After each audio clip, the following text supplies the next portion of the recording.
We all know the United States and Canada are very large countries with relatively low populations. They are also historically white Christian countries, which makes them targets for a process for which there is only one word available to us. That word is liberalization. Christianity ought to have been a barrier to liberalization as it is antithetical to our beliefs. This has not proved to be the case. When it comes to other cultures, the West is open to liberal ideas, as well as other less than liberal influences. But to truly understand why white Western nations are targets for the liberalization movement thought other, more totalitarian systems are not, we need to get beyond the liberal narrative and its anti-white propaganda. We need to look at civilization, what it is and why liberals are against civil societies. Liberals claim to support something they refer to as liberalization. Liberals claim to support black people and other minority and oppressed groups as part of this process. But they never make clear what the connection is. In truth, the only thing liberals support and promote is the liberal agenda. Liberals support the liberalization of cultures. It is the physicality of blackness that attracts liberals, not their plight. This support is not a random or non-strategic act. Support for blacks is not tied to the intersectional virtue of having darker toned skin, otherwise the politics of black people would not be an issue. The liberals' preference for the black race issue is deliberate and most certainly strategic. The one thing it has nothing to do with is compassion. There is nothing about black people or their history that marks it as a liberal issue. Liberals who think black and white is about race have been brainwashed into accepting the liberal agenda and narrative. To understand why the civil rights movement has become central to the liberal narrative, we need to understand why liberals attack the most racially diverse cultures, while the most monochromatic nations get a free pass. The liberal agenda seems focused on destroying the Christian roots of white, Western nations. At the same time, they are against the male identity but have as much antipathy towards women who support the conventional role of women. The hate is so targeted and yet so far-ranging it is difficult to understand what a liberal is actually against. They seem to hate everything yet pretend to embrace everything. The first thing we have to understand is that a liberal society is not a multicultural society, nor an open society, it is an agenda-driven society. A non-liberal black female is as hated as a far-right Christian white male. By denying Western nations are white and Christian liberals sow the seeds of doubt, confusion and dissension.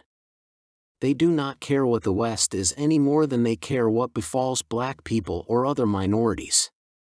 Liberals do not want anyone to faith in anything. They do not even want a person to have faith in their own identity.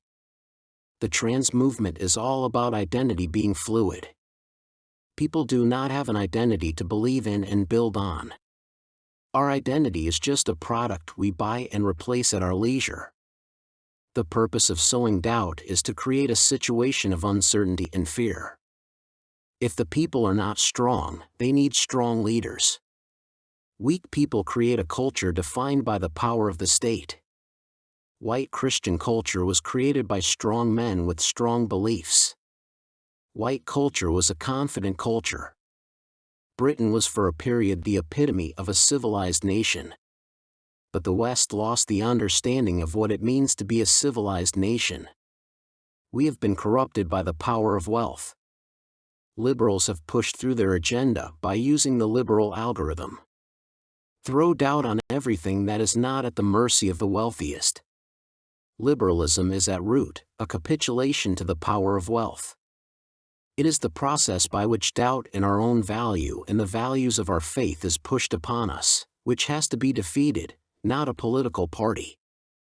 Socialism manipulates the greed of the poor while capitalism appeals to the greedy rich.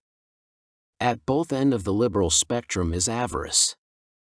Socialism creates dependents which by sheer numbers are able to overwhelm conservatives.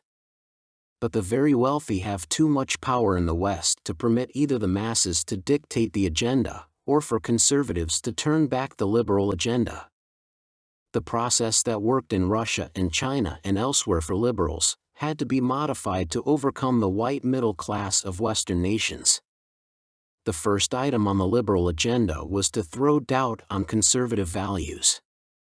They did this by associating civilization with whiteness and whiteness with racism. In the end, it was civilization itself that was defeated. The destruction of multiculturalism was marketed as the destruction of colonialism. Colonialism is of course a narrative about the evils of the white race. The fact-checking done by those who still favor the multicultural approach was ridiculed as white fragility. The entire multicultural adventure was denounced and dismissed as an exercise in white supremacy. White replacement has worked well in the metropolitan areas. Black first policies coupled with increased migration has steadily eroded white civilization along with its multiculturalism, but the ploy has a basic weakness. It has led to racialized fascists becoming concentrated in the larger metropolitan areas. The population surfeit has been sufficient to capture federal elections for racialized fascists. But the real strategy behind the movement is becoming too visible. Even many members of minority groups are waking up to the dangers. As the demarcation between racialized urban areas and white rural areas where multiculturalism still predominates become more pronounced, many migrants are realizing there is a different agenda than the one they thought existed, being played out. Globalists are now attempting to flood the rural areas with anti-white groups versed in the culture of intersectionality. Whites do not like it, and it is easy to dismiss the anxiety as racism. But people do not understand what is going on behind the scenes. They do not understand the two cultures represented. Multiculturalists are conservative. Intersectional advocates believe all culture is artificial. The only culture that matters to a migrant is the culture of identity politics. But this kind of analysis is superficial. Trump and others attempted to restore the multicultural narrative through the power of populism. It has become apparent the power of populism only works to a limited extent and is weakened as the population grows less conservative. As people are less willing to support themselves, they begin to doubt their own value. People without faith in themselves look to the state. This reliance on the state was something Trump did not diminish. The strong populist leader is too close to fascism. Strong political leaders will alter things during his or her time in office, but 1 or 2 terms in office does little to solve the underlying problem.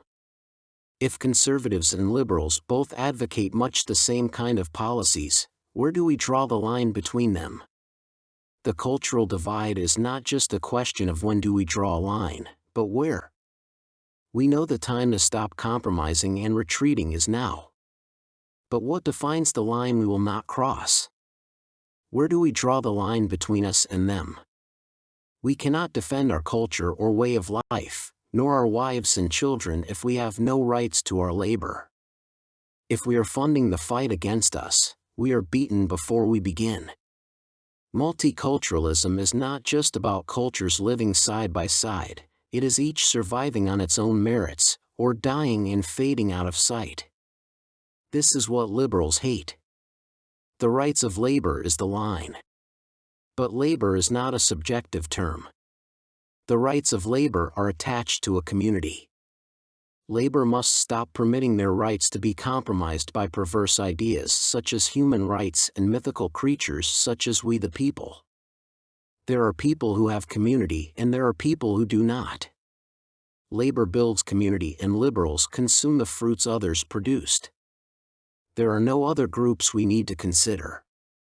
There are several dangerous doctrines floating about that benefit liberals and their freeloader lifestyle. Democracy, asset-backed money systems, regulated markets, human rights, administrative hierarchies, the externalization of costs are all elements of a system that serves to penalize labor and benefit freeloaders. Democracy is especially problematical because freeloading eventually means the property of labor is consumed by those on the left, and democracy is the means by which this parasitism is enabled. To prevent liberals invading the territory of conservative communities, resources must be protected. Freeloaders cannot exist if they cannot expropriate wealth. Communities that permit freeloading and parasitic behaviors are not conservatives. It is along the margins of freeloading that red states and red communities need to divide from liberals and Democrats. Liberalism by funding non-viable lifestyles opens doors to perversion. There is no route to security that does not involve militarization. The Second Amendment, which was written in support of the security of a free state, is generally interpreted as the right of the people to keep and bear arms. Arms are not hunting rifles, and owning military-grade weapons ought not be an unrestricted right. Too often the first clause is omitted in reference to the amendment. The amendment begins by stating that, a well-regulated militia. The militia is not random people owning random types of guns for random purposes. The red states need to invoke this clause. The freedom of the state is based on a well-regulated militia. If you can own a gun, you can join the militia. If you cannot join the militia, you cannot own a gun.